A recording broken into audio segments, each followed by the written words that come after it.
Hello and welcome to the Real Estate Nerds Podcast. On this Bad Beats episode, we will explore the human side of real estate investing with a seasoned pro about to make the legendary worst deal of their life. A deal isn't just the investment, it is also the person. Stay with us and learn what it takes to be the best investor. Hi, and welcome to the Real Estate Nerds Podcast. I'm your host, Scott Royal Smith. I'm the founder of Royal Legal Solutions, a longtime real estate investor and asset protection attorney.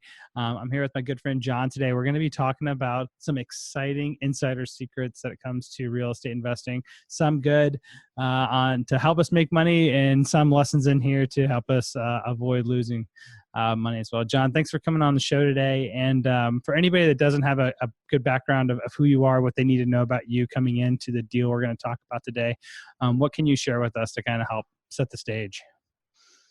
Well, first off, thank you for having me. And a little bit of background about what we've done.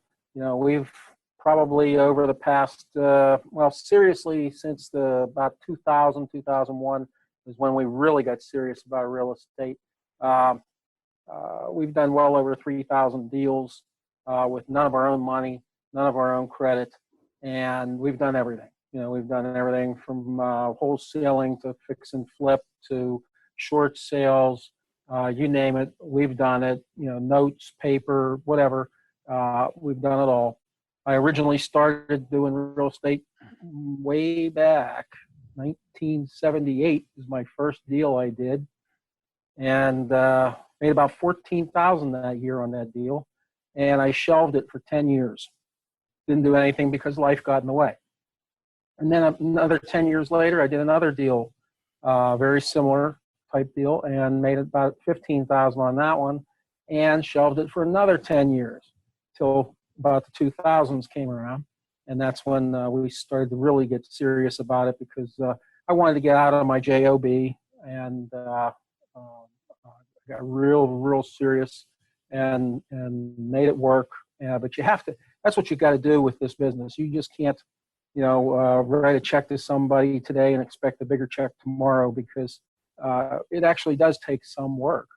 It's not a get rich quick kind of a business overnight. Can it happen that way? Sure, but not always. So we've done a lot of deals. What we have learned that has really helped us in the business, though, is you have to be able to adapt to the market. You know, we've been through several cycles now, and we just came out of a real big one here about 10 years ago. And that, we knew there was a correction coming, but we didn't know that the bottom was actually going to fall out. And we live in Southwest Florida. The only place that got hit harder than us was Vegas, and it was bad. And we had to adapt real quick, almost overnight. I mean, we were in the process of doing 14 spec homes at the time. Most of them were about $500,000 on up to $1.4 million build. And we went into those deals with 13 exit strategies. And in a matter of 10 days, every exit strategy disappeared. Wow.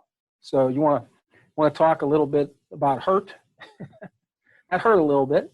But, you pick yourself up, you dust yourself off, and you learn. We always like to say we either win or we learn. We don't lose. So we learned from that what not to do. And we also learned that, we had been doing short sales for probably 10 years up to that point. And all of a sudden, everybody and their brother learned that you put short and sale together and it meant something. And, as you can see, my hair is a little thinner, and that's all because of short sales. They're not the easiest things in the world. The banks were hard to deal with, but we got deals done, and we survived through that time frame. The market changed again, became more of a seller's market, and we created a system we called agreeable contract terms. And we were able to do tons of deals. I mean, the first week I went out to see if it would work was I did 14 deals that one week. You know, what we learned from the crash there in '08 was that, number one, don't count on appreciation. We were in a market that was appreciating roughly 40 to 50% a year. I mean, it was crazy. And, you know, it was good, but it was crazy. But we knew a correction was going to come, and we just didn't know the bottom was going to fall out, which it did. So that's when we got into the short sales, big time. You know, at any given time, I had at least 150 short sales working every single month. I had 3 different law firms negotiating the short sales for us. But the thing was, we never sold any of the short sales that we got approved ourselves. We had a team of agents out there who would bring us the buyers. And we told them we need cash buyers. They need to be able to close quickly once we get an approval. And that's what they did. So they brought all of the buyers to us, and we were able to close, you know, every single one that was approved by the banks. Now, since then, the market has changed again from short sales to the motivated seller.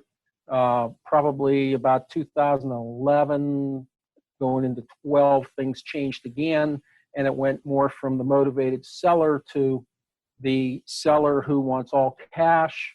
They want retail price, or they want more than retail price. Does that sound like something maybe you've seen in your market? Oh yeah. I mean, you see that all the time right now, right? I mean, everything was super hot for a really long time. And now, you know, everybody's saying, oh man, like the next recession is just about to hit. And I think you see it all over the place now, saying, okay, you got to do recession proof investing by making sure you're going to cash flow and make sure that you're buying under market wherever you can, and like anticipate a dip coming from that, and needing cash flows to say like, all right, let's get some B-class properties. So that way, you know, we make sure that we're well positioned, because A will go to B, and when B's go on to sale, the C's will upgrade to B's, and that's where we kind of want to be. And that's what I've been hearing a lot, John. Is that kind of in the ballpark of where you guys are thinking too? Well, yeah. I mean, there's going to be another correction coming. There's no doubt about it. It always does. Now, is this going to be as bad as the last one? I don't think so. But, you know, it's going to be a correction. And the only good thing about this coming correction is the mortgages that we're going to be able to take either subject to, or we're going to be able to take over payments on these properties, low interest mortgages. So, you know, when we took over sub 2 mortgages back in the day, you know, we were talking, you know, 8, 9, 10% interest on the loans, because that's what it was back then. Today, you know, we're at like 5 and below. I can't wait to take over those loan payments. Those you can cash flow all day long. So we're hoping to get some of those as quickly as possible into our inventory as well. Now, what we did was, though, when we found out that it would turn more into a seller's market, again, we adapted, and we created a system we call REACT, which is reverse engineered agreeable contract terms. Now, a lot of people get hung up on the word terms. Now, terms can be a lot of stuff in real estate. Terms can be seller financing. Terms can be subject to. It could be wraparound mortgages. It could be a lease option. All those things, and many more. But today, there's only 2 really big terms that we're using in our business today. And the number one is cash buyers. The other one is a buyer with a loan. Now, how can you work with a buyer with a loan, and how can you work with a cash buyer? Well, the main number one thing you need to remember is we want to become a principal in the deal. So when we go in and see a seller, I don't care what he wants for the house. He could want the moon. I don't care. I'm going to give him whatever he wants so I can get what I want. What I want is an agreement to buy the property. Once I have an agreement to buy the property and some other paperwork that we have created that's proprietary to our system, we're now a principal in the deal. So now we can go and look for that cash buyer. We can look for that buyer with a loan. And once we find them, and I don't call my buyers, I don't call them buyers anymore. I call them funders, because they're going to fund my deal for me. You know, and a funder can be anybody who brings money to the table to do the deal. It could be a cash buyer, a buyer with a loan, a private lender, it could be a hard money lender, could be a tenant buyer. You know, all these people or sources fund our deals. So we talk about funders when we're talking in our business. We don't talk about buyers. And here's an example. The example I like to give everybody is we like to make money out of thin air. And you have to make money out of thin air if a seller wants cash, full retail price or more. So if I go in and it's a $100,000 house, seller wants $100,000, I agree to give him $100,000. Now I find my funder, and my funder is willing to pay $100,000. Well, how do I make money? It's called reverse engineering the deal. So we reverse engineer it. Now I go back to my seller and I say, hey, Mr. Seller, good news, bad news. Good news is we can close quick. We got cash. Bad news, I don't have it all. Is there any way you can take a little bit of a discount? Now, national average on a discount on a property today is about 5%. So on a $100,000 house, that's $5,000. So we just made $5,000 out of thin air. But I don't stop there. Now I go back to my funder. Mr. Funder, good news, bad news. Good news is we're close. Great news is you can come up a little bit and we can get this thing closed quick. If he comes up 5%, now we just created another 5,000. So now I've got $10,000 out of thin air that we created profit for us, and we had absolutely nothing invested in the property, and it's all profit. And that's what we do. We're doing a lot of those deals. I've got over 2,500 people around the country, members of our group now, and they're feeding us deals that we partner on, and it's working like a charm. Now, again, they have to get out there and do something. It's not just submit a property to me and it's going to get done. No, it's your business as well. You have to get out there and do something as well as to try and locate the funder too. Now, that was a $100,000 property. What if it's $1 million property? And we get 5% from the seller, 5% from the funder. Now we're looking at $100,000 profit created out of thin air. And that is very reasonable discount and coming up from the funder. Very reasonable. So is that typical? Like that's like an active business, right? I mean, that's more, you're using real estate for that purpose, not as like an investor. You're using it as like you're turning yourself into like I'm brokering deals and then I make a spread on what I can negotiate between the two parties, right? So like in that sense, you got to remember, you got to work with the market. Yeah, but you'll never lose money, work right? With the market. If you're good at that piece, because then you're always just saying whatever the market is, I'm doing the information. I know the information better than either of these two parties do, being able to connect them up, and then I make money off of it. So it doesn't really matter in your business whether the market goes up, down, sideways, or whatever, right? Well, in that particular part of it, the react part of the business today, yes, you're right. Now, along the way, you're going to find some of those deals that are worth keeping for yourself. You know, the numbers just make sense to stay in the deal, and that's what you're really looking for, because you can flip all day and make a lot of money, but then you got to go flip some more, and there's nothing wrong with that. However, you keep killing that goose that lays the golden egg. So you want to try to hang on to as many of these as possible, but if the numbers don't make sense to hang on to them, don't hang on to it. Just let it go, make your fee, and move on. I did one deal, and I want to point this one out to you. The guy had a $200,000 house, and he wanted $400,000 for the house.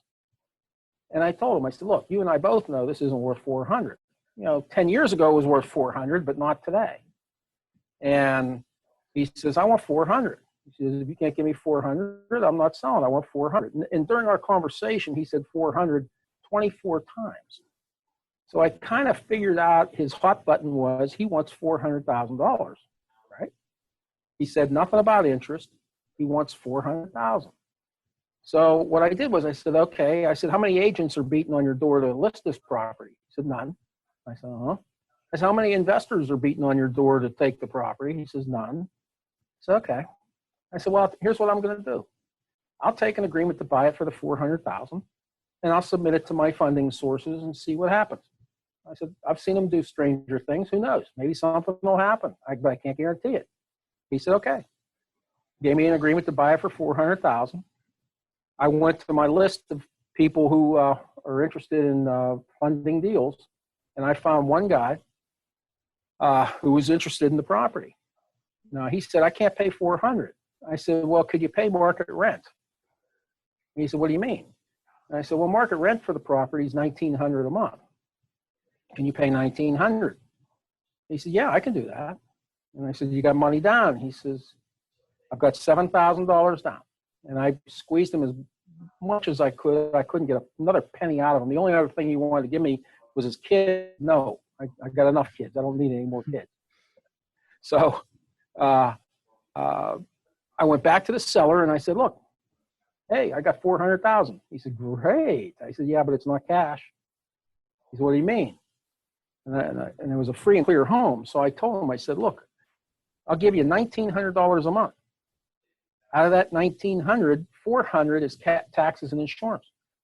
That left $1,500 left over that's principal. And that $1,500 comes off the $400,000 every single month until it's paid off. And that'll pay off in 2 years. That's better than a 30-year loan. And he's like, well, I don't know if I want to wait that long. I said, look, don't forget, you're not going to pay taxes and insurance. That's another $106,000. And oh yeah, your pool care, your yard care, your utilities, and it all added up to almost $600,000 in savings that he was going to get and equity. And I sold it to him. It was kind of like working with the bank, when you're trying to get them to take the deal, the short sale. I was trying to work with him to sell it to him that, this is the only deal you're going to get. There is no other deal out there for $400,000 for your property. And eventually he took it. So he's getting $400,000 over 22 years. The funder, he got the property, which he was happy with, and he didn't have to use his credit. And he only had to put $7,000 down, and that $7,000 went to me. And I stepped out of the deal with a little stipulation in the agreement, though, that if the funder wants to ever, property, that I get the first choice at it. And I get the benefit of all that pay down too. See, so it's being creative. You've got to be creative today, with deals like that, or you've got to negotiate the back and forth and try and get the discount at least off of the one end, if not both, if you can, and create your profit today. John, would you say how we're doing it today? Yeah, and I think that's a great way to, you generate some cash there, and you find some assets along the way that are like, you resell your 1 through 7s, and maybe you keep your 9s and 10s, right? And you have to think about your 8s, right? In terms of like where the risk comes though, and the types of work you're doing, it really, from my understanding anyways, a lot of it comes into like how much time, like if you monetized all your time and said my time is worth $40 an hour, if I had to hire somebody to do this job, to go do the sales, and if I had to spend this much money on my marketing to be able to run my numbers to find out where do I want to be sending out advertising and marketing leads to get those qualified leads of people to get motivated sellers in the door, that it seems like in your business that's like where the business part of it really comes into play, right? Because that's where you're having to make large monetary investments and actually figure out systems to say, where do we get the leads come in and how are we actually converting those into sales? Is that right? Well, yes and no. We're spending probably around $1,200 a month right now. for virtual assistants and marketing online for our business. Now, everybody teaches go out and get the properties. Get the properties under agreement first. And we don't do that. We teach, I want you to get your funders first. Because once you have the funding in your hand, then you can go shopping for the property. Find out where they want to live, what type of home they want, what they want to spend, or those types of things. And then target market the neighborhoods where they want to go. And I can look for the properties at that time. Now, since '06, our number one source of finding sellers is for sale by owner. We don't do any of the other marketing we used to do. I mean, there was a time I spent $25,000 a month on marketing, and today I'm spending $1,200 a month, and I'm making as much, if not more.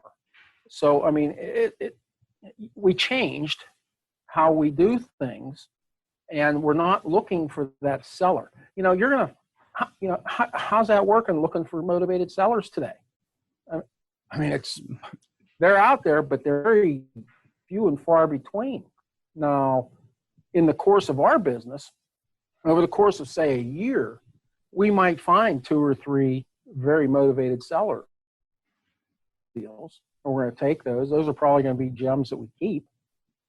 But what about all the other leads that come in from sellers who want full return or more?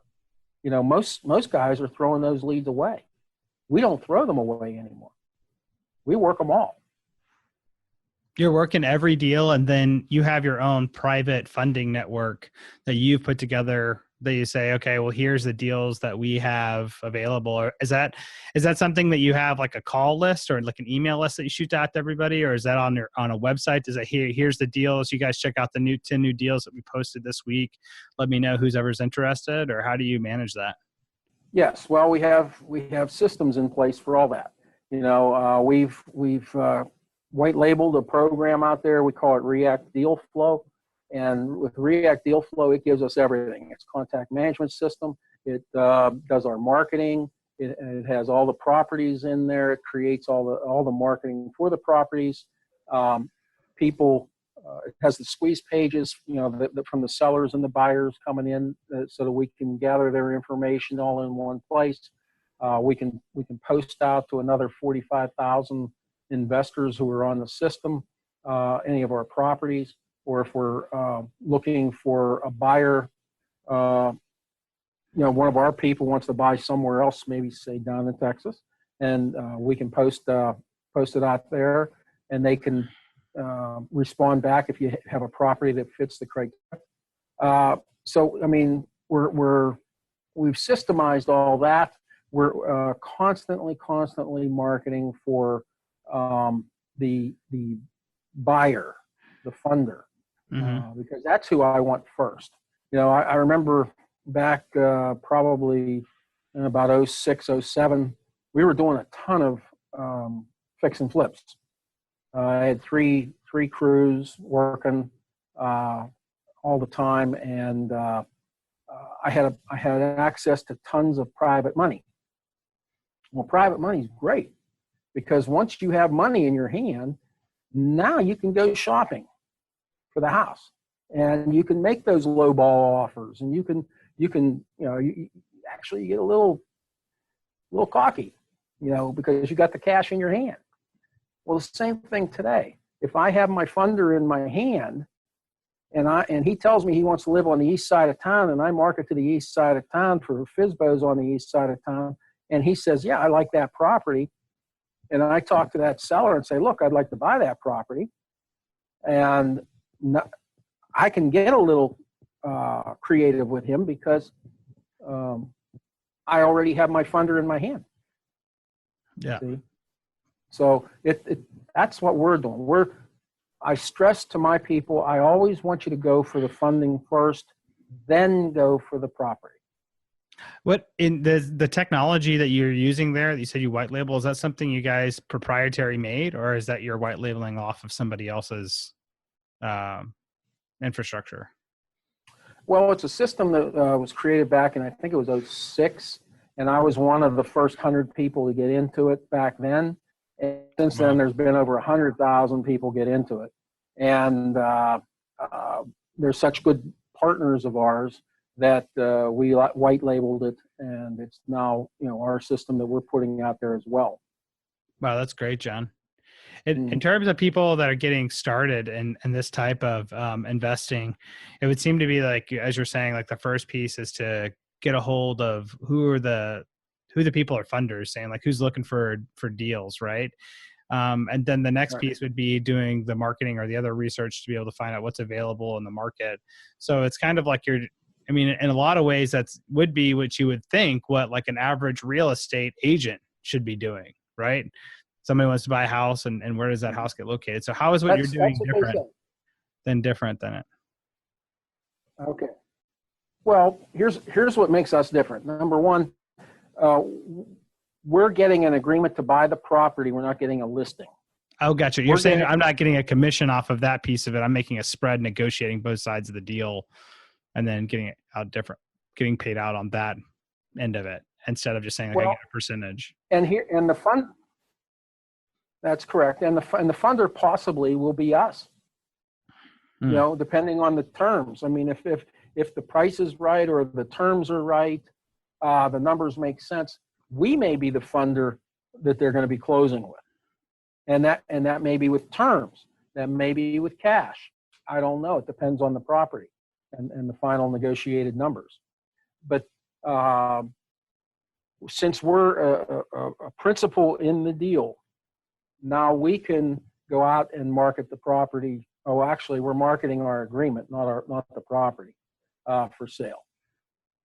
Excellent. Well, that's awesome, John.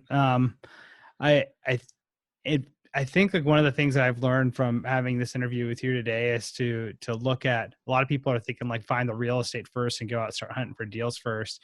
And I really like the way that you've approached this and saying, no, actually stop trying to think that you're going to go find the perfect deal, because the first thing you need to go do is actually find out who has the money to be your funder, that's saying what deal are they willing to get into, because it doesn't matter how good of a deal it is that you find. If you like it, if you don't got the funder on board, you got nothing into it anyway.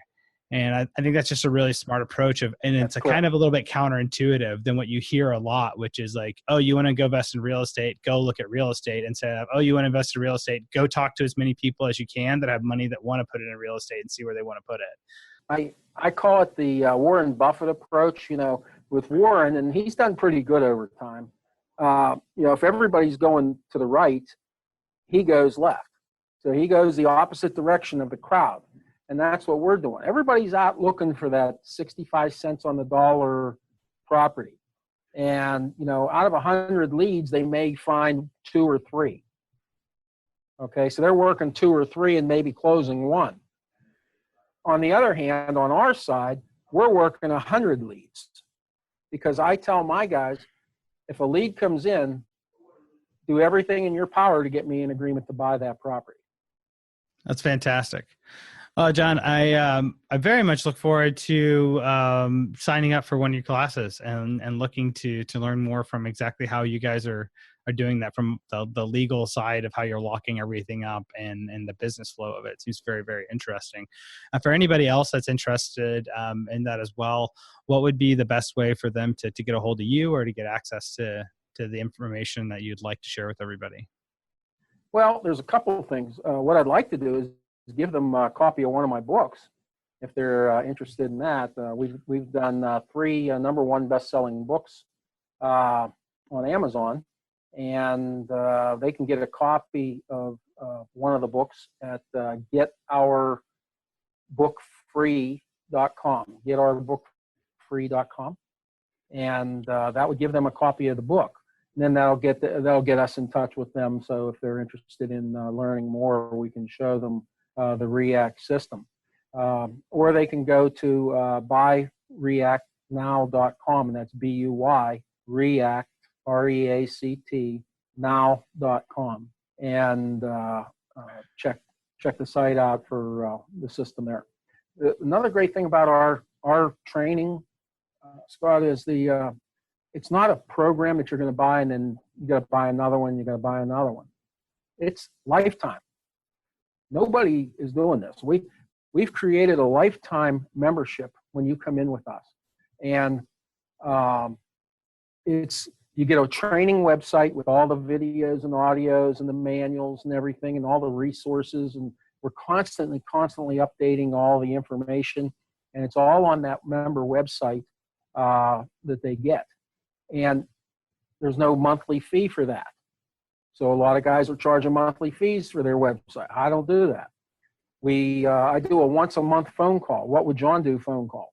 That's an hour-long phone call live with me, and all the members can get on the line, and we go over what's happening, what's changed, if they got a deal that we need to discuss, so that kind of stuff. If they have questions about doing certain things in the system, we show them or explain it to them. So they get access to that as well. We also do twice a year a 4-day workshop that is content filled. It's not sales. A lot of these events are, big sell-a-thons. We don't do that. It's all content.